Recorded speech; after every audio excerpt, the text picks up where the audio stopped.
अस्सलामुअलैकुम नाजरीन, आप देख रहे हैं सबक टीवी यूट्यूब चैनल। दोस्तों, इस किस्त के आगाज में आप लोग देखेंगे एक सिपाही सुरमा खातून के पास आता है और कहता है बुरी खबर है सुरमा खातून। सुरमा खातून कहती है क्या हुआ? वो सिपाही कहता है उन्होंने टैक्स के काफिले पर हमला किया है, उन्होंने इलबिलगाय खातून को अगवा कर लिया है। सुरमा खातून कहती है ऐसी जुर्रत किसने की है? वो कहता है ये द्रागोस ने किया है। सुरमा खातून कहती है और बेबुलाद साहब कहाँ हैं? वो सिपाही कहता है मेरे बेबुलाद साहब अर्तुगरुल साहब की मदद लेने सराय गए थे। द्रागोस भी वहाँ मौजूद था, लेकिन अर्तुगरुल साहब ने बेबुलाद साहब और उनके तमाम सिपाहियों को गिरफ्तार करके कैद खाने में डाल दिया है। सुरमा खातून कहती हैं मेरे भाई और इसके सिपाहियों ने ऐसा क्या किया कि वो कैद के मुस्तहिक हो गए? सिपाहियों को जल्दी से तैयार होने का कहो, हम सराय जाएंगे। अगले सीन में आप लोग देखेंगे मिर्गन अर्तुगरुल साहब को आकर तारा और मिकीस के बारे में बता देता है। तुर्गुत कहते हैं तो तारा और मिकीस छुप छुप कर मिलते हैं। हाँ, बमसी कहते हैं हुजूर मुझे इजाजत दें, मैं उन्हें जकड़ कर यहाँ लाऊं ताकि मैं इनका मुंह खुलवा सकूं। अर्तुगरुल साहब कहते हैं कुएं में उस वक्त तक रस्सी नहीं डालते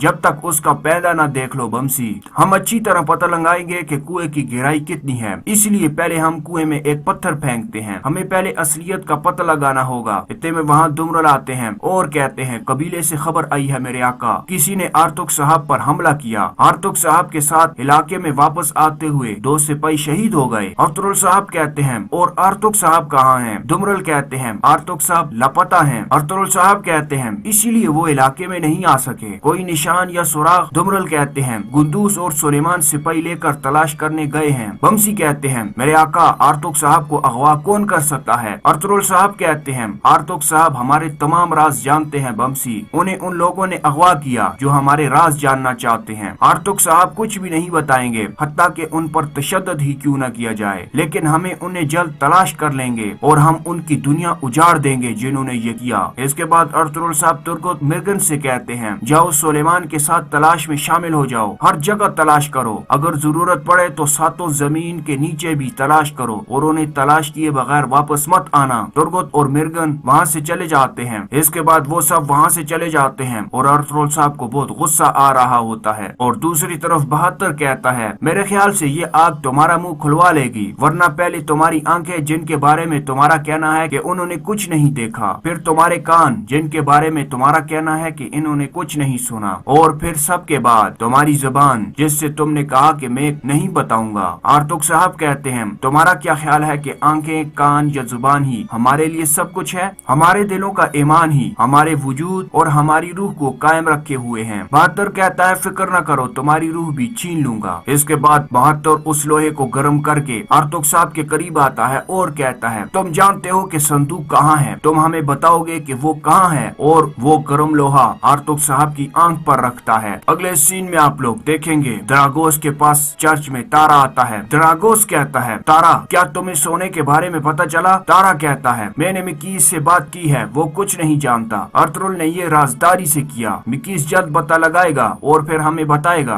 द्रागोस कहता है तारा मैं तुमसे मिकीस की तरफ से कुछ अच्छा सुनना चाहता हूँ, अगर अर्तुगरुल यूरानोस को सोना नहीं देता तो हम उसे उनकी नाक के नीचे से निकाल लाएंगे। वो सोना बहुत अहम है। अर्तुगरुल को तबाह करने और सोगूत पर कब्जा करने के लिए हमें एक बहुत बड़ी फौज की जरूरत है और हम वो फौज उस सोने से बनाएंगे। तारा कहता है जैसा आपका हुक्म, लेकिन हमें क्या करना होगा? द्रागोस कहता है यूरानोस से कहो कि हम तहखाने में मिलेंगे, हम आगे की हिकमत अमली के बारे में बात करेंगे। लाइस जिसे मैंने बड़ी मेहनत से तैयार किया था, अर्तुगरुल ने उसे मेरी आंखों के सामने कत्ल कर दिया, मैं उसका ऐसा बदला लूंगा कि कोई भी क़यामत तक नहीं भूलेगा। अगले सीन में आप लोग देखेंगे मिकीस सराय में वो सोना तलाश कर रहा होता है और अपने आप से कहता है वो सोना कहाँ है? इतने में चुपके से बमसी साहब उसके पीछे पहुंच जाते हैं और कहते हैं मिकीस तुम यहाँ क्या कर रहे हो? मिकीस कहता है कुछ नहीं, मैं बाजार जा रहा हूँ। बमसी कहते हैं तुम बाजार जा रहे हो, बहुत अच्छे, तुम बाजार जाकर क्या करोगे? क्या तुम किसी से मिलने या वैसे बातचीत करने जा रहे हो? मिकीस कहता है नहीं, मैंने कबीले के लिए चीजों का कहने जाऊंगा और कुछ ताजर परेशान हैं, मैं उनसे बात करूंगा। बमसी साहब कहते हैं क्या हुआ, किस किस्म की परेशानी? मिकीस कहता है किसी ने टैक्स का सोना चुरा लिया है, वो टैक्स दोबारा से अदा करने के बारे में खौफजदा हैं, मैं नहीं जानता कि उन्हें कैसे हौसला दूं। बमसी साहब कहते हैं मिकीस मुझे तो सोने के मामलात में कोई दिलचस्पी नहीं है, तुम्हें मुझसे जंग के बारे में बात करनी चाहिए, अगर किसी दुश्मन या गद्दार से लड़ना है मिकीस तो बताओ। मिकीस कहता है मुझे इन कामों के बारे में कुछ नहीं पता, मुझे बाजार जाना चाहिए। बमसी कहती है ठीक है तुम बाजार जाओ। मिकीस वहाँ से चला जाता है। बमसी साहब अपने आप से कहते हैं तुम जाओ बाजार मिकीस, तुम जाओ। अगले सीन में आप लोग देखेंगे गुंदूस और सुलेमान जंगल में आर्तुक साहब को तलाश कर रहे होते हैं। इतने में वहाँ तुर्गुत और मिर्गन भी पहुँच जाते हैं। तुर्गुत गुंदूस से कहते हैं क्या तुम्हें कोई निशान मिला गुंदूस? गुंदूस कहता है हमें ईसाइयों की सरहद तक निशान मिले हैं, लेकिन वहाँ से आगे कोई निशान नहीं। सुलेमान कहता है हमने पूरी सरहद पर सिपाही फैला दिए हैं, वो आर्तुक साहब को ढूंढ रहे हैं। तुर्गुत साहब अगर हम वो जगह तलाश कर लें जहाँ से उन्होंने दरिया को पार किया तो हम आर्तुक साहब को तलाश कर लेंगे। मिर्गन कहते हैं आप नहीं ढूंढ सकते। गुंदूस कहता है तुर्गुत साहब ये आदमी कौन है? मिर्गन तुर्गुत से कहते हैं उन्होंने सिपाही गलत सिमत भेजे हैं, वो चाहते हैं कि आप ये सोचें कि वो सरहद पार कर गए हैं। सुलेमान कहता है ये मुमकिन नहीं है, हमें निशान यहाँ तक लाए हैं। मिर्गन कहते हैं तुर्गुत साहब हमारे पास वक्त नहीं है, हम उल्ट सिम में जाएंगे। तुर्गुत कहते हैं गुंदूस तुम और सुलेमान हमारे साथ आओगे। गुंदूस कहते हैं तुर्गुत साहब ये आदमी कौन है? तुर्गुत कहते हैं अर्तुगरुल साहब ने इसे आर्तुक साहब को तलाश करने के लिए भेजा है। इसके बाद वो सब वहाँ से आगे की तरफ चले जाते हैं। अगले सीन में आप लोग देखेंगे अर्तुगरुल साहब कैद खाने में बेबुलाद साहब के पास पहुँच जाते हैं और कहते हैं बेबुलाद साहब। बेबुलाद कहता है मुझे बताएं आप मेरी बहन को वापस लाए या उस काफिर का सर? अर्तुगरुल साहब उस जिंदान को खोलकर अंदर चले जाते हैं। बेबुलाद कहता है आपने उस कुत्ते के साथ क्या किया? अर्तुगरुल साहब कहते हैं कुछ नहीं, वो अपने किले में वापस जा चुका है। बेबुलाद गुस्से से खड़ा होता है और कहता है आपने मुझे सिर्फ इसलिए कैद खाने में डाला क्योंकि आप उससे बात करना चाहते थे, अब आपने उसे कत्ल भी नहीं किया और मेरी बहन को भी वापस नहीं ला सके, तो फिर आप मेरे सामने क्यों आए हैं? इसके बाद अर्तुगरुल साहब और बेबुलाद साहब एक दूसरे से लड़ने लग जाते हैं। अर्तुगरुल साहब बेबुलाद को गर्दन से पकड़ लेते हैं और कहते हैं मैंने तुम्हें पहले ही बताया था कि तुम पर हमला होगा, तुमने सब कुछ तबाह कर दिया, लेकिन अब मैं खुद हर चीज का ध्यान रखूंगा। अब से तुम मजीद मुसीबतें खड़ी नहीं करोगे, ये मामला इस वक्त तक हल नहीं होगा जब तक कि तुम जिंदा हो, तुम्हें इल्बिलगाय खातून की जिंदगी के लिए मरना होगा। इसके बाद अर्तुगरुल साहब उसको जोर से पकड़ लेते हैं। अगले सीन में आप लोग देखेंगे तुर्गुत और मिर्गन आर्तुक साहब को तलाश करते करते जंगल में एक तरफ पहुंच जाते हैं। अचानक से उनको घोड़े की आवाज आती है। तुर्गुत कहते हैं वो आवाज उस तरफ से आ रही है और जब उस घोड़े के करीब पहुंचते हैं तो गुंदूस कहता है ये तो आर्तुक साहब का घोड़ा है। सुलेमान कहता है ये कैसे हो सकता है?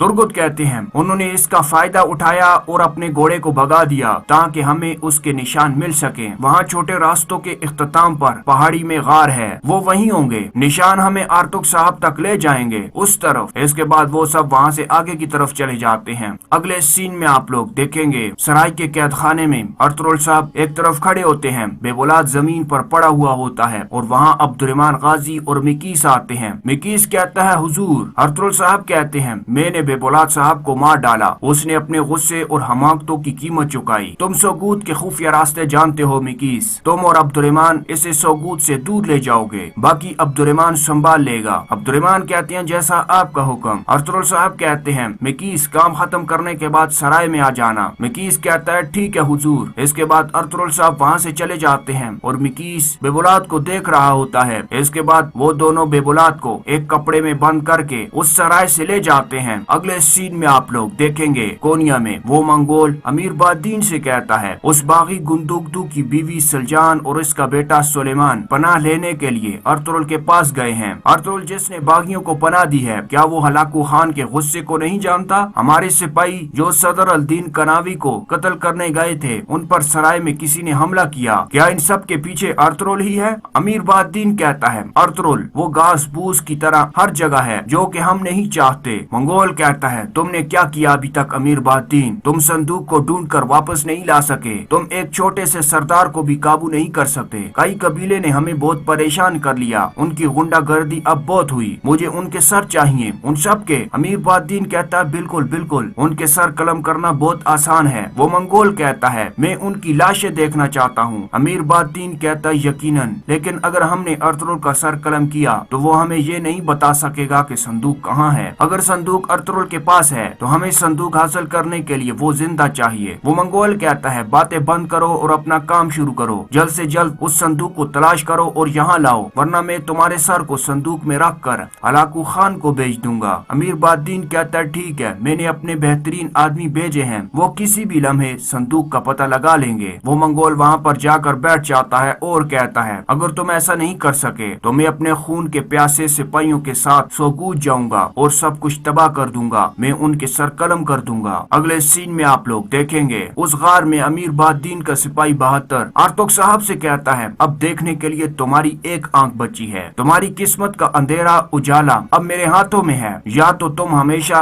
अंधेरे में ही रहोगे या फिर मैं तुम्हें उजाले में रहने दूंगा, तुम किस तरह रहना पसंद करोगे। आर्तुक साहब कहते हैं कर लो जो कर सकते हो। इसके बाद वो आर्तुक साहब की दूसरी आंख के करीब वो लोहा लाता है और कहता है तुम जानते हो कि संदूक कहाँ है, तुम हमें बताओगे। इसके बाद वो उनकी दूसरी आंख को भी उस लोहे से जला देता है। इतने में बाहर से एक सिपाही आता है और कहता है हम पर हमला हुआ है, अर्तुगरुल के सिपाही यहाँ आ रहे हैं। 72 कहता है वो हमें कैसे ढूंढ सकते हैं, जल्दी से उन्हें कत्ल कर दो। इसके बाद तुर्गुत और उसके सिपाही वहाँ पहुँच जाते हैं। 72 उनसे कहता है तुम्हें इसकी कीमत चुकानी होगी और वहाँ से खुद भाग निकलता है। इसके बाद तुर्गुत अपने सिपाहियों से कहता है सिपाहियों जाओ उस कुत्ते का पीछा करो अभी, और गुंदूस और सुलेमान आर्तुक साहब को खोलने लग जाते हैं। तुर्गुत मिर्गन से कहते हैं तुम जाओ और जाकर अर्तुगरुल साहब को बताओ, और तुर्गुत आर्तुक साहब को देखते हैं और कहते हैं आर्तुक साहब उन वैश्यों ने आपकी आंखों के साथ क्या कर दिया आर्तुक साहब। आर्तुक साहब कहते हैं मेरी आंख जाया हो गई, कोई बात नहीं तुर्गुत, हम अपने राज अपने सीनों में दफन रखते हैं। तुर्गुत कहते हैं इंशाल्लाह हम आपका इलाज कराएंगे आर्तुक साहब, चलो सिपाहियों आर्तुक साहब को इलाके में लेकर चलते हैं। इसके बाद वो आर्तुक साहब को वहाँ से ले जाते हैं। और दोस्तों ये किस्त यहाँ पर खत्म हो जाती है। आप देख रहे थे सबक टीवी यूट्यूब चैनल, किस्त नंबर 32 में मिलते हैं, तब तक अल्लाह हाफिज।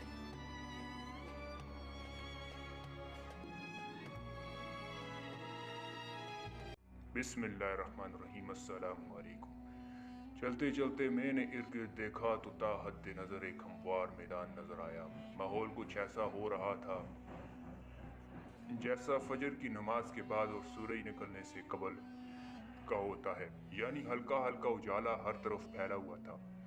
इस वक्त इस मैदान में कम ही लोग नजर आ रहे थे, मगर जो थे इन सब की मंजिलें एक ही थी।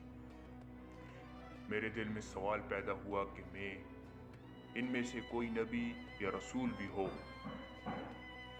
मैंने साले को देखा, इसे मालूम था कि मैं क्या पूछ रहा हूँ। कहने लगा वो सब के सब पहले ही उठ चुके हैं, हम इन्हीं के पास जा रहे हैं, क्या इनसे मुलाकात का मौका मिलेगा। मैंने बच्चों की तरह इश्तियाक से पूछा।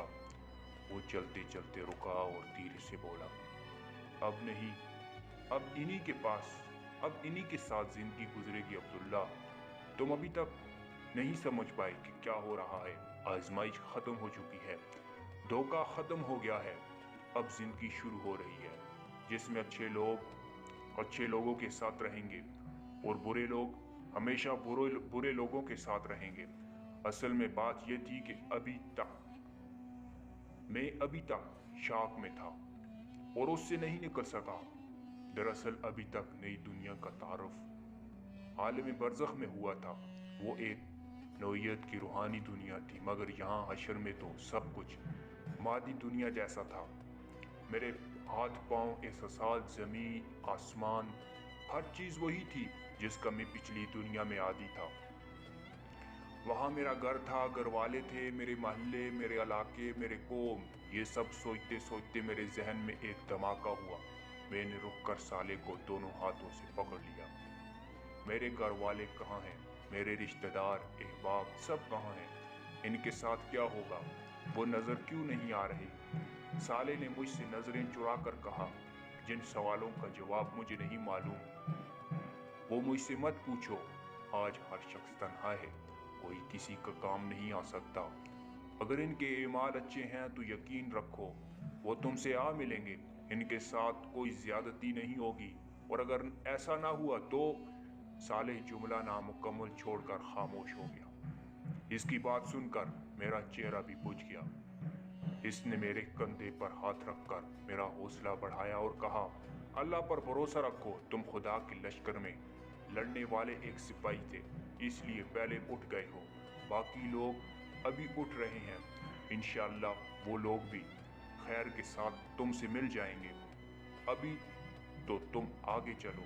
इसकी तसल्ली से मुझे कुछ हौसला हुआ और मैं सबक रफ्तारी से इसके साथ चलने लगा। अर्श के साए में ہم ہوا کے نرم و تیز جھونکوں کی مانند آگے بڑھ رہے تھے۔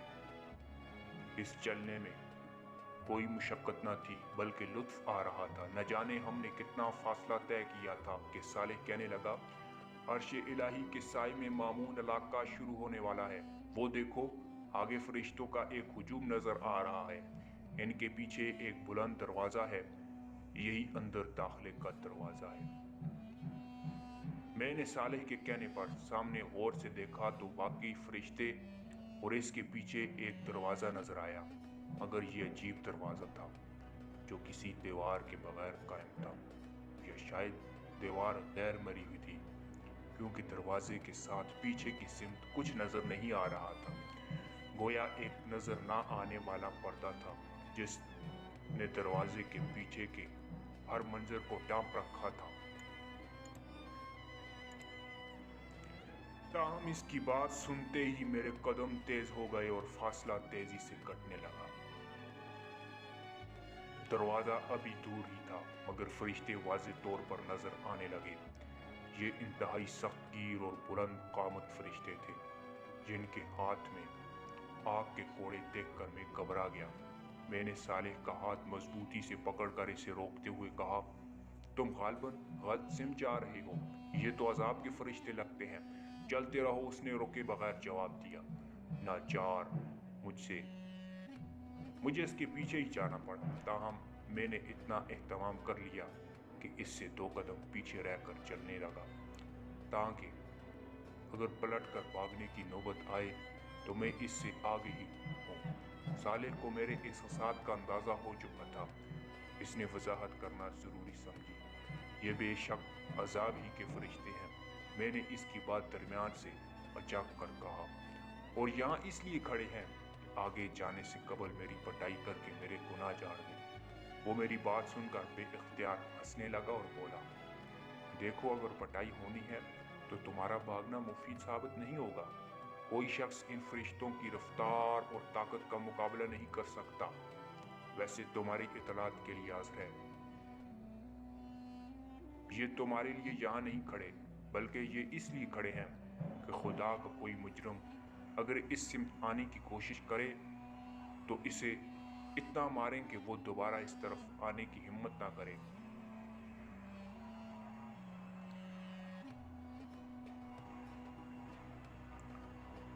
ہمارے قریب پہنچنے سے قبل ہی انہوں نے 2 حصوں میں بٹ کر ہمارے لیے ایک راستہ بنا دیا۔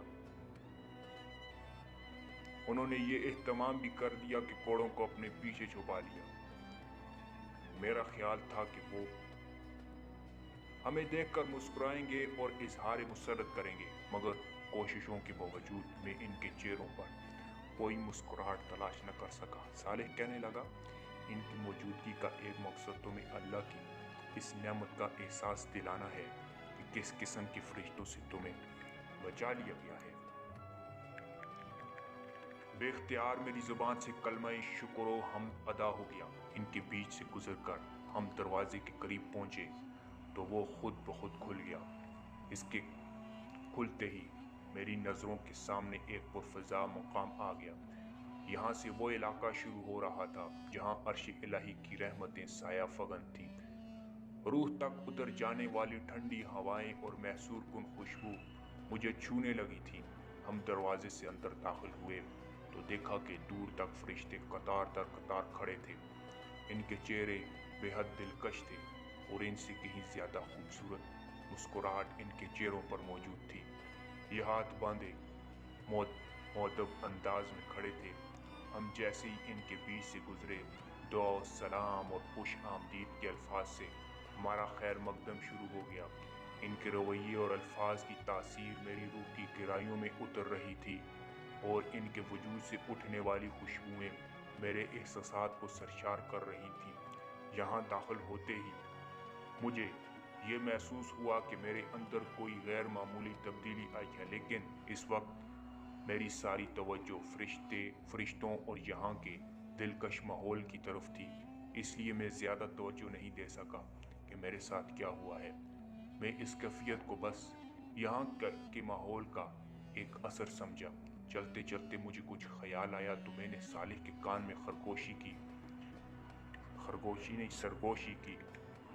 यार ये तो ठीक है कि ये लोग मुझे कोई निजात याफ्ता शख्स मानकर मेरा इस्तकबाल कर रहे हैं, लेकिन यहाँ मेरी ज़ाती वक्फियत तो कोई नहीं। क्या यहाँ तुम्हारा कोई वाकिफ है? मेरी बात सुनकर सालेह हंसते हुए बोला, अब्दुल्ला, आज हर शख्स अपनी पेशानी से भी जाना जाएगा कि वो कौन है। तुम्हें इल्म नहीं, मगर तुम्हारा पूरा पूरा तारुफ तुम्हारी पेशानी पर दर्ज है। तुम देखते जाओ आगे क्या होता है। कतार के अख्ताम पर खड़ा एक वजीह फरिश्ता जो अपने अंदाज से इन सब का सरदार मालूम होता था, मेरे पास आया और मेरा नाम लेकर इसने मुझे सलाम किया। मैंने सलाम का जवाब दिया। फिर वो बहुत नरमी और मोहब्बत से बोला, हमेशा बाकी रहने वाली कामयाबी मुबारक हो। मैंने जवाब में शुक्र अदा किया तो वो दोबारा बोला, क्या आप आईना देखना पसंद करेंगे? मेरी समझ में नहीं आया कि इसने ये बात मजाकन में कही थी या संजीदगी से, क्योंकि इस वक्त आईना देखने की कोई माकूल वजह मुझे समझ में नहीं आ रही थी। ताहम इसने मेरे जवाब का इंतज़ार नहीं किया। एक फरिश्ते को इशारा किया हुआ कि अगले ही लम्हे मेरे सामने एक कदे आदम आईना था। मैंने इस आईने को देखा और मुझे यकीन हो गया कि इसने मेरे साथ मजाक किया था, क्योंकि ये आईना नहीं बल्कि एक बहुत ही खूबसूरत और जिंदगी से भरपूर पेंटिंग थी, जिसमें एक खूबसूरत नौजवान बल्कि शहजादा शहाना लिबास ज़ेब तन किए खड़ा था। ये तस्वीर किसी भी एतबार से तस्वीर नहीं लग रही थी, बल्कि यूं महसूस हो रहा था कि जैसे आईने के सामने कोई इंसान जिंदा खड़ा हुआ है। मैंने इस फरिश्ते की तरफ देखा और मुस्कुरा कर कहा, आप अच्छा मजाक करते हैं, मगर पेंटिंग इससे ज़्यादा अच्छी करते हैं। मुसव्वर तो आप ही मालूम होते हैं, लेकिन इसमें मॉडल कौन है? फरिश्ते ने इंतहाई संजीदगी से मेरी बात का जवाब दिया, पेंटर तो अल मुसव्वर यानी मालिक ज़ुल जलाल है, अलबत्ता मॉडल आप हैं। इसके बाद इसने सालेह को इशारा किया। वो मेरे करीब आया और मेरा सर घुमाकर दोबारा पेंटिंग की तरफ कर दिया। इस दफ़ा पेंटिंग में इस नौजवान के साथ सालेह भी नजर आ रहा था। मैं हैरत से कभी सालेह को देखता और कभी इस आईने में खड़े दूसरे शख्स को, जिसके बारे में इन दोनों की मुत्तफ़िका राय ये थी कि ये मैं था। मगर ये तो मैं नहीं हूँ, मैंने बुलंद आवाज से कहा।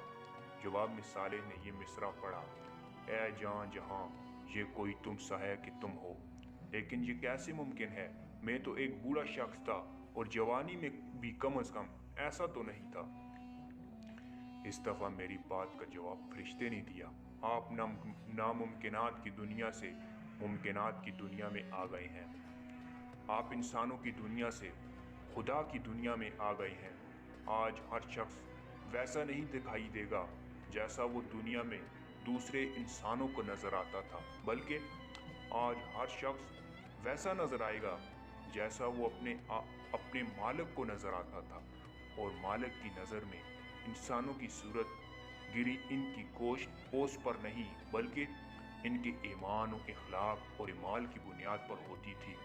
आप इससे दुनिया में जैसे देखते थे वैसे ही आज आपको बना दिया गया है। वैसे ये आर्जी इंतज़ाम है।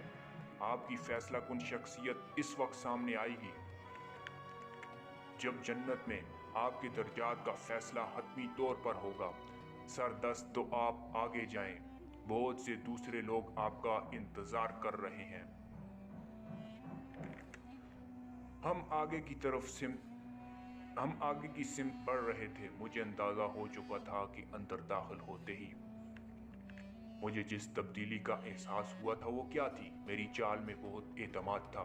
शायद ये आईने का असर था कि अब मुझे यकीन आने लगा कि रब्बे काबा ने मुझे सरफराज करके मेरे वक्त को हमेशा के लिए जगा दिया है। मेरी ज़िंदगी के शब व रोज़ और इसमें पेश आने वाले मसाइल अब मेरे लिए ख्वाब व ख्याल बन चुके हैं। पिछली दुनिया की महरूमियाँ, सब्र और मेहनतें कभी इस तरह भी रंग लाएंगी, मुझे इसका कतई अंदाज़ा नहीं था। कुरान करीम और अहादीस में अगली दुनिया का बहुत कुछ तारुफ पढ़ा था, मगर आँख जो कुछ देख सकती थी کان سنتے اور حواس محسوس کر سکتے تھے، وہ الفاظ سے شعور تک بہت کم منتقل ہوتا ہے۔ آج جب یہ سب حقائق سامنے ہیں تو یقین نہیں آتا کہ مجھ سے یہ اندازہ تو زندگی ہی میں ہی ہو چکا تھا کہ آخرت کی بازی میں جیت جاؤں گا، مگر اس جیت کا مطلب اتنا شاندار ہوگا، اس کا مجھے بالکل بھی اندازہ نہیں تھا۔ تمہیں ابھی پورا اندازہ نہیں ہوا صالح پتہ نہیں کس طرح میرے خیالات پڑھ رہا تھا۔ اس کے جملے نے مجھے چونکا دیا۔ اس نے اپنی بات جاری رکھی، اصل زندگی تو اب شروع ہوئی ہی نہیں، ابھی تو تم حشر کے عارضی مرحلے میں ہو، اصل زندگی تو در حقیقت جنت میں شروع ہوگی، اس وقت خدا کا بدلہ دیکھنا، اس وقت خدا کو داد دینا۔ اس کی بات سے مجھے احساس ہوا کہ میں اپنے ماحول سے بالکل لا تعلق ہو کر چل رہا تھا۔ میں نے نظر اٹھا کر دیکھا۔ ہم اس وقت ایک وسیع و عریض اور سرسبز و شاداب میدان میں تھے۔ آسمان پر سورج چمک رہا تھا، اس میں روشنی تھی پر دھوپ نہ تھی۔ آسمان پر کہیں بادل نہ تھے مگر زمین پر ہر چیز پر سایہ تھا۔ زمین سرسبز تھی، شاید اسی کے اثر سے آسمان نیلگیوں کے بجائے سبز مائل ہو رہے تھے۔ میدان کے وسط میں ایک فلک بوس پہاڑ تھا، محاورتاً نہیں حقیقتاً فلک بوس، کیونکہ اس کی چوٹی جہاں سے ہم کھڑے دیکھ رہے تھے آسمان میں پیوست لگ رہی تھی۔ فضا میں ہر طرف بینی بینی خوشبوئیں مہک رہی تھی، ہر خوشبو ہر اعتبار سے بالکل نئی مگر انتہائی محسوس کن تھی۔ ہماری سماعت ہمیں ان نغموں کا احساس دلا رہی تھی۔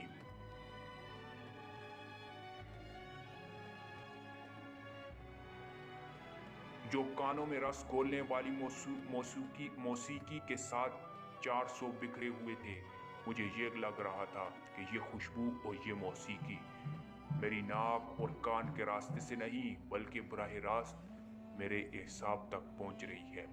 اس کی تاثیر میں مہک و آہنگ اور سکون و سرور کے عناصر اس خوبصورت تناسب سے یکجاں تھے۔ مجھے اپنا وجود تحلیل ہوتا ہوا محسوس ہو رہا تھا۔ میں ایک جگہ پر رک کر کھڑا ہو گیا اور آنکھیں بند کر کے اس ماحول میں گم ہو گیا۔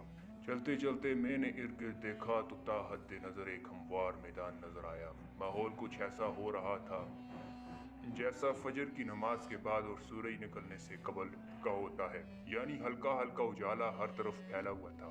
اس وقت اس میدان میں کم ہی لوگ نظر آ رہے تھے مگر جو تھے ان سب کی منزلیں ایک ہی تھی۔ میرے دل میں سوال پیدا ہوا کہ میں ان میں سے کوئی نبی یا رسول بھی ہو۔ میں نے صالح کو دیکھا، اسے معلوم تھا کہ میں کیا پوچھ رہا ہوں۔ کہنے لگا، وہ سب کے سب پہلے ہی اٹھ چکے ہیں، ہم انہی کے پاس جا رہے ہیں، کیا ان سے ملاقات کا موقع ملے گا؟ میں نے بچوں کی طرح اشتیاق سے پوچھا۔ وہ چلتے چلتے رکا اور دھیرے سے بولا، اب نہیں، اب انہی کے پاس، اب انہی کے ساتھ زندگی گزرے گی۔ عبداللہ، تم ابھی تک نہیں سمجھ پائے کہ کیا ہو رہا ہے۔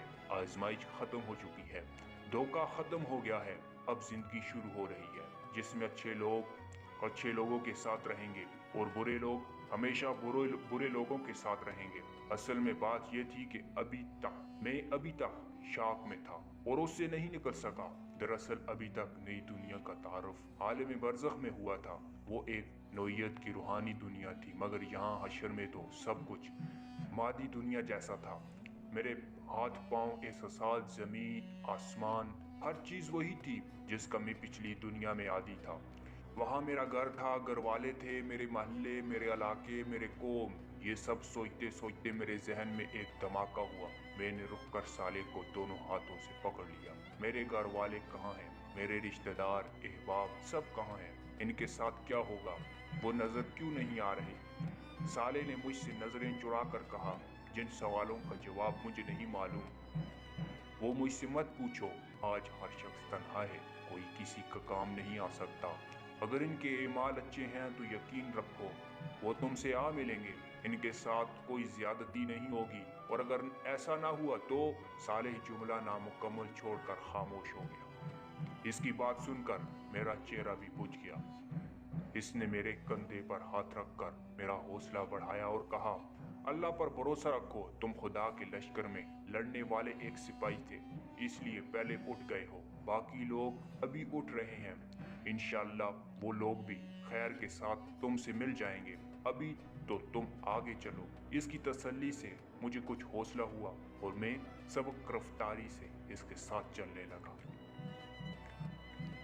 अर्श के साए में हम हवा के नरम और तेज झोंकों की मानद आगे बढ़ रहे थे। इस चलने में कोई मुशक्कत न थी, बल्कि लुत्फ आ रहा था। न जाने हमने कितना फासला तय किया था कि सालेह कहने लगा, अर्श इलाही के साए में मामून इलाका शुरू होने वाला है।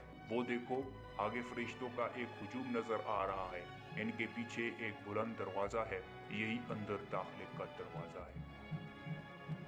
मैंने सालेह के कहने पर सामने गौर से देखा तो वाकई फरिश्ते और इसके पीछे एक दरवाजा नजर आया, मगर ये अजीब दरवाजा था जो किसी दीवार के बगैर कायम था, या शायद दीवार गैर मरी हुई थी, क्योंकि दरवाजे के साथ पीछे की सिमत कुछ नजर नहीं आ रहा था। गोया एक नजर ना आने वाला पर्दा था जिसने दरवाजे के पीछे के हर मंजर को ढांप रखा था। ताहम इसकी बात सुनते ही मेरे कदम तेज हो गए और फासला तेजी से कटने लगा। दरवाजा अभी दूर ही था, मगर फरिश्ते वाज़े तौर पर नजर आने लगे। ये इंतहाई सख्त कीर और बुलंद कामत फरिश्ते थे, जिनके हाथ में आग के कोड़े देखकर मैं घबरा गया। मैंने सालेह का हाथ मजबूती से पकड़कर इसे रोकते हुए कहा, तुम गालबन गलत सिम जा रहे हो, ये तो अजाब के फरिश्ते लगते हैं, चलते रहो। उसने रुके बगैर जवाब दिया। नाचार, मुझे इसके पीछे ही जाना पड़ा। ताहम मैंने इतना एहतमाम कर लिया कि इससे 2 कदम पीछे रहकर चलने लगा, ताकि अगर पलट कर भागने की नौबत आए तो मैं इससे आगे ही हूँ। सालेह को मेरे एहसासात का अंदाजा हो चुका था। इसने वजाहत करना जरूरी समझा, ये बेशक अजाब ही के फरिश्ते हैं। मैंने इसकी बात दरमियान से अचाक कर कहा, और यहाँ इसलिए खड़े हैं कि आगे जाने से कबल मेरी पटाई करके मेरे गुनाह झाड़ दें। वो मेरी बात सुनकर बेइख्तियार हंसने लगा और बोला, देखो, अगर पटाई होनी है तो तुम्हारा भागना मुफीद साबित नहीं होगा। कोई शख्स इन फरिश्तों की रफ्तार और ताकत का मुकाबला नहीं कर सकता। वैसे तुम्हारी इतलात के लिए आज़र है, ये तुम्हारे लिए यहाँ नहीं खड़े, बल्कि ये इसलिए खड़े हैं कि खुदा का कोई मुजरम अगर इस सिमत आने की कोशिश करे तो इसे इतना मारें कि वो दोबारा इस तरफ आने की हिम्मत ना करे। हमारे करीब पहुंचने से कबल ही उन्होंने 2 हिस्सों में बंटकर हमारे लिए एक रास्ता बना दिया। उन्होंने ये एहतमाम भी कर दिया कि कोड़ों को अपने पीछे छुपा लिया। मेरा ख्याल था कि वो हमें देखकर मुस्कुराएंगे और इजहार मुसर्रत करेंगे, मगर कोशिशों के बावजूद मैं इनके चेहरों पर कोई मुस्कुराहट तलाश न कर सका। सालेह कहने लगा, इनकी मौजूदगी का एक मकसद तुम्हें अल्लाह की इस नेमत का एहसास दिलाना है कि किस किस्म के फरिश्तों से तुम्हें बचा लिया गया है। बेख्तियार मेरी जुबान से कलमा शुक्र व हम्द अदा हो गया। इनके बीच से गुजरकर हम दरवाजे के करीब पहुंचे तो वो खुद ब खुद खुल गया। इसके खुलते ही मेरी नज़रों के सामने एक पुरफ़िज़ा मुकाम आ गया। यहाँ से वो इलाका शुरू हो रहा था जहाँ अर्श इलाही की रहमतें साया फगन थीं। रूह तक उधर जाने वाली ठंडी हवाएं और महसूर कुन खुशबू मुझे छूने लगी थी। हम दरवाजे से अंदर दाखिल हुए तो देखा कि दूर तक फरिश्ते कतार दर कतार खड़े थे। इनके चेहरे बेहद दिलकश थे और इनसे कहीं ज्यादा खूबसूरत मुस्कुराहट इनके चेहरों पर मौजूद थी। ये हाथ बांधे मुअद्दब अंदाज में खड़े थे। हम जैसे ही इनके बीच से गुजरे, दुआ, सलाम और खुश आमदीद के अल्फाज से हमारा खैर मकदम शुरू हो गया। इनके रवैये और अल्फाज की तासीर मेरी रूह की गहराइयों में उतर रही थी और इनके वजूद से उठने वाली खुशबुएं मेरे एहसासात को सरशार कर रही थी। यहाँ दाखिल होते ही मुझे ये महसूस हुआ कि मेरे अंदर कोई गैर मामूली तब्दीली आई है, लेकिन इस वक्त मेरी सारी तवज्जो फरिश्तों और यहाँ के दिलकश माहौल की तरफ थी। इसलिए मैं ज्यादा तवज्जो नहीं दे सका कि मेरे साथ क्या हुआ है। मैं इस कैफियत को बस यहाँ के माहौल का एक असर समझा। चलते चलते मुझे कुछ ख्याल आया तो मैंने सालेह के कान में सरगोशी की। यार, ये तो ठीक है कि ये लोग मुझे कोई निजात याफ्ता शख्स मानकर मेरा इस्तकबाल कर रहे हैं, लेकिन यहाँ मेरी ज़ाती वाकफियत तो कोई नहीं। क्या यहाँ तुम्हारा कोई वाकिफ है? मेरी बात सुनकर सालेह हंसते हुए बोला, अब्दुल्ला, आज हर शख्स अपनी पेशानी से पहचाना जाएगा कि वो कौन है। तुम्हें इल्म नहीं, मगर तुम्हारा पूरा तारुफ तुम्हारी पेशानी पर दर्ज है। तुम देखते जाओ आगे क्या होता है। कतार के इख्तिताम पर खड़ा एक वजीह फरिश्ता जो अपने अंदाज से इन सब का सरदार मालूम होता था मेरे पास आया और मेरा नाम लेकर इसने मुझे सलाम किया। मैंने सलाम का जवाब दिया। फिर वो बहुत नरमी और मोहब्बत से बोला, हमेशा बाकी रहने वाली कामयाबी मुबारक हो। मैंने जवाब में शुक्र अदा किया तो वो दोबारा बोला, क्या आप आईना देखना पसंद करेंगे? मेरी समझ में नहीं आया कि इसने ये बात मजाकन में कही थी या संजीदगी से, क्योंकि इस वक्त आईना देखने की कोई माकूल वजह मुझे समझ में नहीं आ रही थी। ताहम इसने मेरे जवाब का इंतजार नहीं किया। एक फरिश्ते को इशारा किया, वो अगले ही लम्हे मेरे सामने एक कदे आदम आईना था। मैंने इस आईने को देखा और मुझे यकीन हो गया कि इसने मेरे साथ मजाक किया था, क्योंकि ये आईना नहीं बल्कि एक बहुत ही खूबसूरत और जिंदगी से भरपूर पेंटिंग थी, जिसमें एक खूबसूरत नौजवान बल्कि शहजादा शहाना लिबास ज़ेब तन किए खड़ा था। ये तस्वीर किसी भी एतबार से तस्वीर नहीं लग रही थी, बल्कि यूं महसूस हो रहा था कि जैसे आईने के सामने कोई इंसान जिंदा खड़ा हुआ है। मैंने इस फरिश्ते की तरफ देखा और मुस्कुरा कर कहा, आप अच्छा मजाक करते हैं, मगर पेंटिंग इससे ज्यादा अच्छी करते हैं।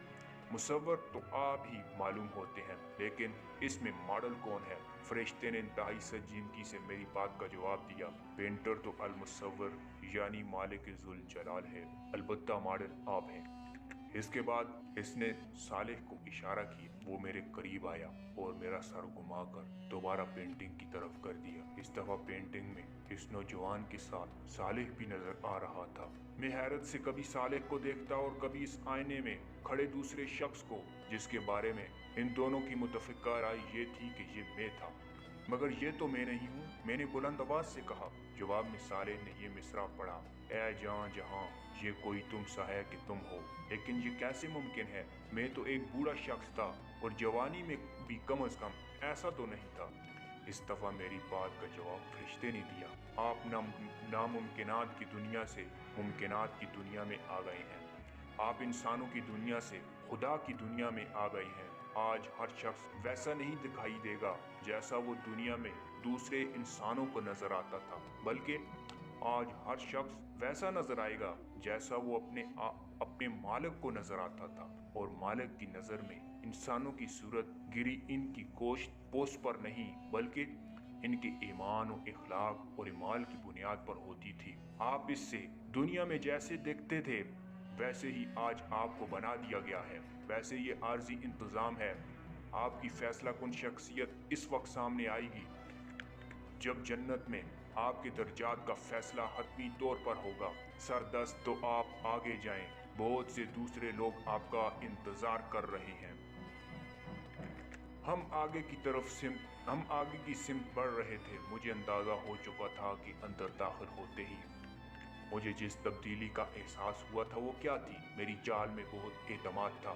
शायद ये आईने का असर था कि अब मुझे यकीन आने लगा कि रब्बे काबा ने मुझे सरफराज करके मेरे बख्त को हमेशा के लिए जगा दिया है। मेरी जिंदगी के शब व रोज और इसमें पेश आने वाले मसाइल अब मेरे लिए ख्वाब व ख्याल बन चुके हैं। पिछली दुनिया की महरूमियाँ, सब्र और मेहनतें कभी इस तरह भी रंग लाएंगी, मुझे इसका कतन अंदाजा नहीं था। कुरान करीम और अहादीस में अगली दुनिया का बहुत कुछ तारुफ पढ़ा था, मगर आंख जो कुछ देख सकती थी, कान सुनते और हवास महसूस कर सकते थे, वो अल्फाज से शऊर तक बहुत कम मुंतकिल होता है। आज जब ये सब हकाइक सामने हैं तो यकीन नहीं आता कि मुझसे ये अंदाज़ा तो जिंदगी ही में ही हो चुका था कि आखिरत की बाजी में जीत जाऊंगा, मगर इस जीत का मतलब इतना शानदार होगा, इसका मुझे बिल्कुल भी अंदाज़ा नहीं था। तो मैं अभी पूरा अंदाज़ा नहीं हुआ। सालिक पता नहीं किस तरह मेरे ख्यालात पढ़ रहा था। इसके जुमले ने मुझे चौंका दिया। इसने अपनी बात जारी रखी, असल जिंदगी तो अब शुरू हुई ही नहीं, अभी तो तुम हशर के आर्जी मरहले में हो। असल जिंदगी तो दर हकीकत जन्नत में शुरू होगी। उस वक्त खुदा का बदला देखना, उस वक्त खुदा को दाद देना। इसकी बात से मुझे एहसास हुआ कि मैं अपने माहौल से बिल्कुल लाताल्लुक होकर चल रहा था। मैंने नजर उठाकर देखा। हम इस वक्त एक वसी अरीज और सरसब्ज शादाब मैदान में थे। आसमान पर सूरज चमक रहा था। इसमें रोशनी थी पर धूप न थी। आसमान पर कहीं बादल न थे, मगर जमीन पर हर चीज पर साया था, जमीन सरसब्ज थी। शायद इसी के असर से आसमान नीलगियों के बजाय सब्ज माइल हो रहे थे। मैदान के वस्त में एक फलक बोस पहाड़ था, महावरतन नहीं हकीकतन फलक बोस, क्योंकि इसकी चोटी जहाँ से हम खड़े देख रहे थे आसमान में पेवस्त लग रही थी। फिजा में हर तरफ भीनी भीनी खुशबुएं महक रही थी। हर खुशबू हर एतबार से बिल्कुल नई मगर इंतहाई महसूस कुन थी। हमारी समात हमें इन नगमों का एहसास दिला रही थी, जो कानों में रस घोलने वाली मौसीकी के साथ 400 बिखरे हुए थे। मुझे ये लग रहा था कि ये खुशबू और ये मौसीकी मेरी नाक और कान के रास्ते से नहीं बल्कि बराह रास्त मेरे एहसाब तक पहुंच रही है। इसकी तासीर में महक व आहंग और सुकून और सुरूर के अनासर इस खूबसूरत तनासब से यकजां थे। मुझे अपना वजूद तहलील होता हुआ महसूस हो रहा था। और दोस्तों, इस कहानी का भी नेक्स्ट पार्ट बाकी है, तब तक